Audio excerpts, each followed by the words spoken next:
Good morning, good day, good evening, and good night to everyone around Papua New Guinea.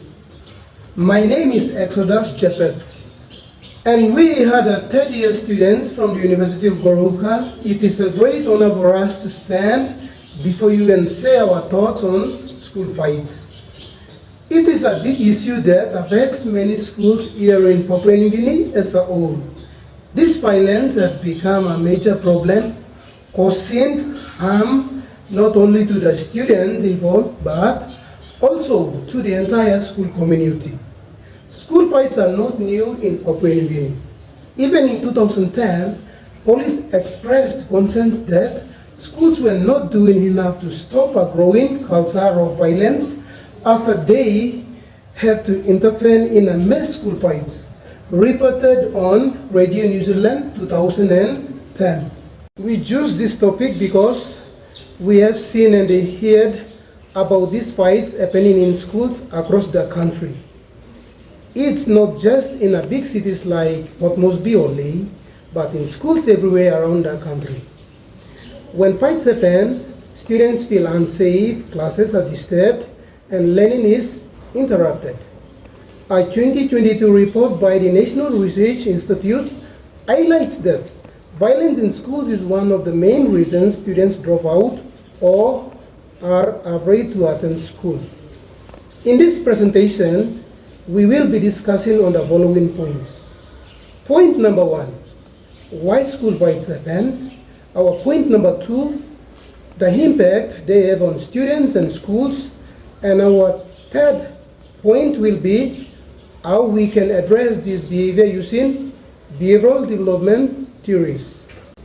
To help us better understand this issue, we have divided our presentation into different parts. Our first speaker will be Mr. Marufo.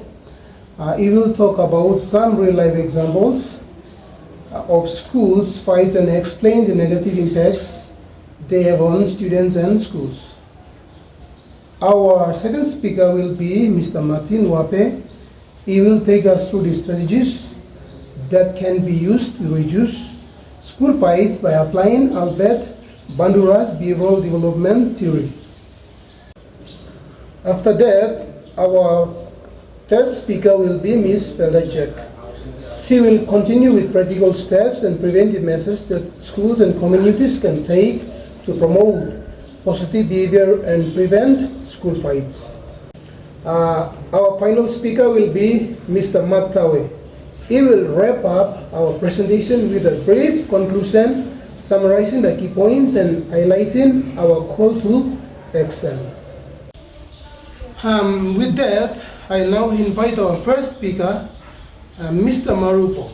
He will stress on the negative behaviors and its impacts with examples. Hi everyone. In this part of our talk, I want to share some common reasons why school fights are happening in different parts of Papua New Guinea. These things may not always appear in the newspapers, but they are based on common issues students have seen or heard about across the country. They might not all be in the news, but they reflect real issues we see in schools today.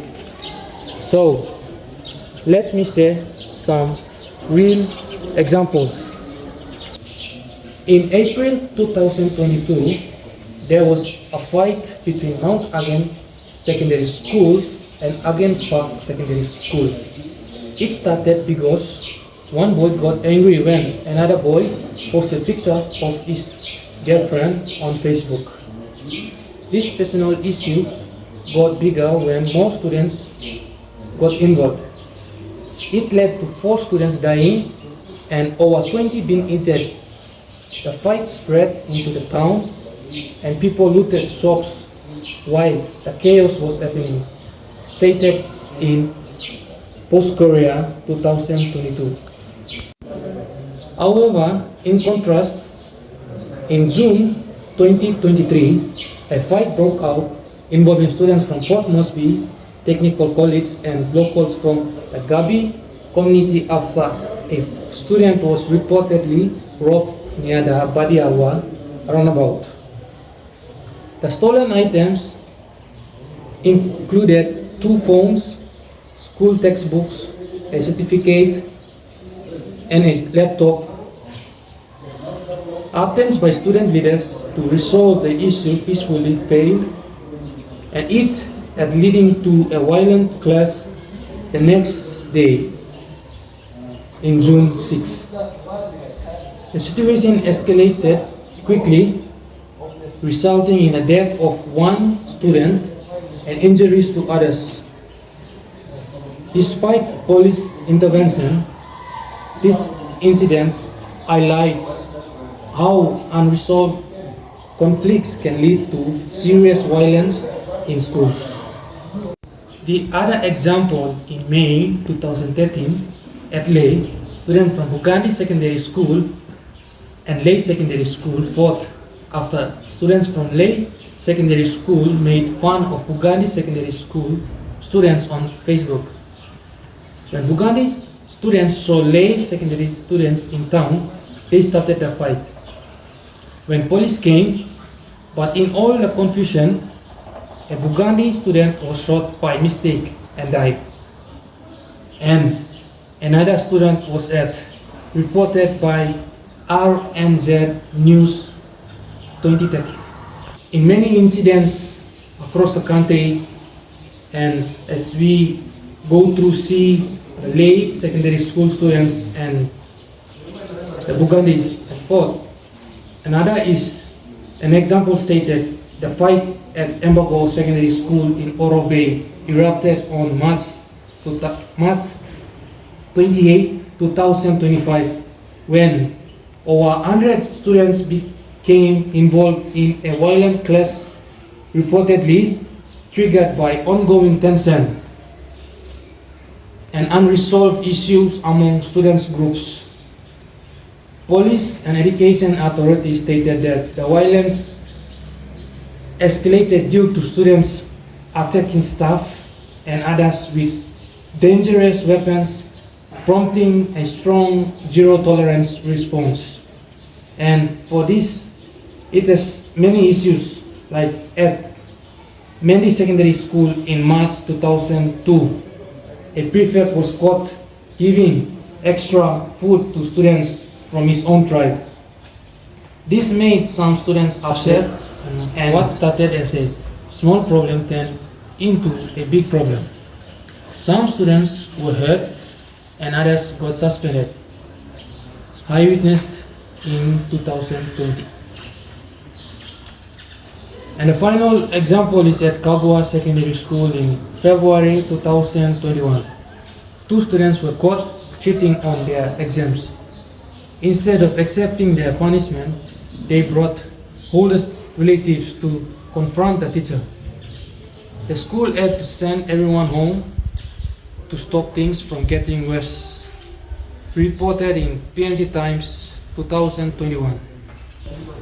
The real-life examples that I have just mentioned are the incidents that really shows how serious and deep the problem of school violence runs.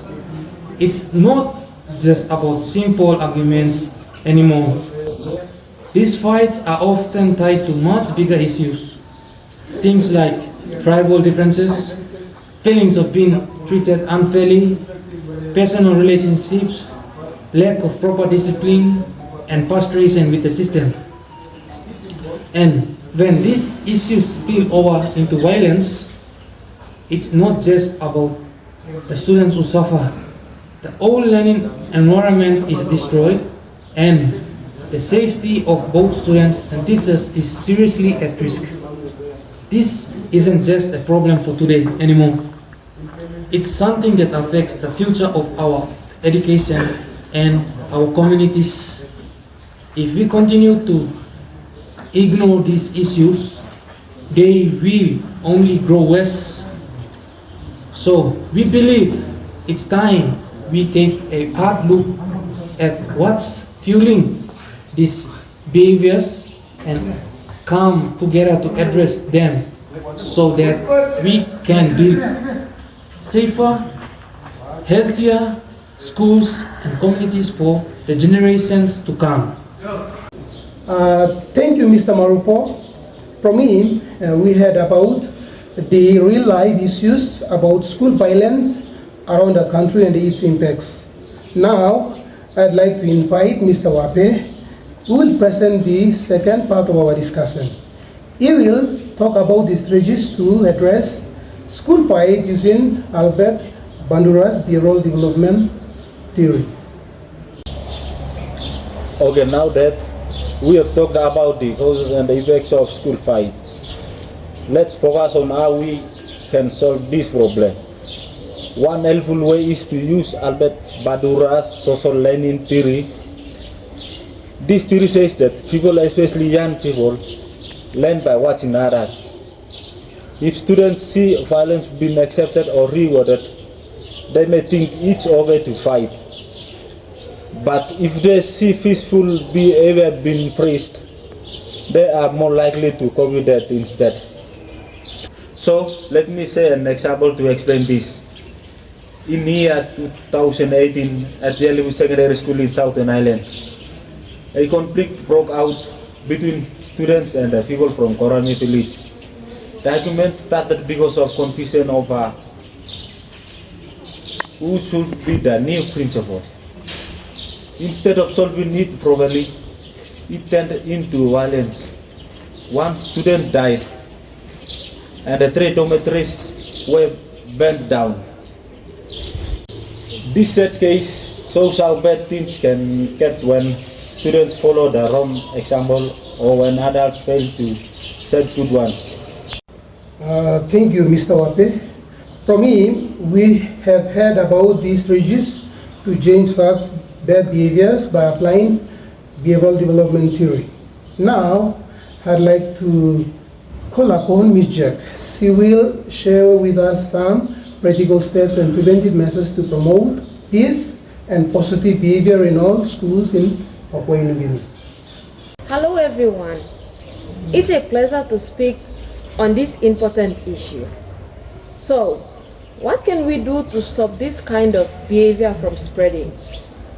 Here we come up with 4 preventive measures in which how we can address such issues in schools. Preventive measure number 1, use positive role models. Teachers, student leaders, and senior students should be examples of peaceful behavior. If they step in calmly during arguments or guide others to walk away from fights, younger students will learn from them. One strong voice can prevent many from joining a fight. Our second preventive measure is reward good behavior. We should praise students who promote peace. For example, some schools in East New Britain give awards to students who promote good behavior through various programs, such as Good to Be Green program. When students are rewarded for good choices, it encourages others to do the same. Preventive measure number 3, start peer mentoring programs. Older students can guide and support the younger ones. Many fights started because of peer pressure and misunderstandings. When new students feel welcome and supported, they are less likely to join bad groups or involved in violence. Our 4th and the last preventive measure is offer counseling and support. Some students have deeper problems. They may be angry or come from violent homes. That's why schools need trained counselors to talk to them and guide them before they get into trouble. Early help can stop big problems later. According to Dr. Yuke Kombra, he stated that school governing councils must never compromise with those few students who behave unethically, causing disturbance to others' academic performance. Thank you, Ms. Jack. From here, she highlights some of the important preventive measures that schools should take on board. Now, to wrap up everything up, I invite Mr. Tawe to deliver our final conclusion and call to action. Okay, my fellow speakers have made mention about some ways in which school fights have started and how it can be solved. that we know so far from them. So now, to conclude our discussion, the issue of school fights in Papua New Guinea is not just a disciplinary problem. It's a reflection of diverse social, emotional, and cultural challenges faced by students today. As we have seen, these fights are often rooted in factional conflicts, tribal affiliation, and diva pressure, and they can quickly escalate into large crises affecting the entire school environment as well as communities. Addressing this issue requires more than just punishment. It requires understanding the behavior, providing support, and promoting positive role models. On behalf of our team, I'd like to thank you all for watching our presentation on school fights. We hope this discussion has given you a better understanding of the causes, impacts, and most importantly, the solution we can apply to address violence in PNG. Let us remind, whether you are a teacher, a student, a parent, or a community leader, each of us has a role to play in creating a safer and more peaceful learning environment. Together, we can make a difference. With that, this brings us to the end of our presentation, and may God bless.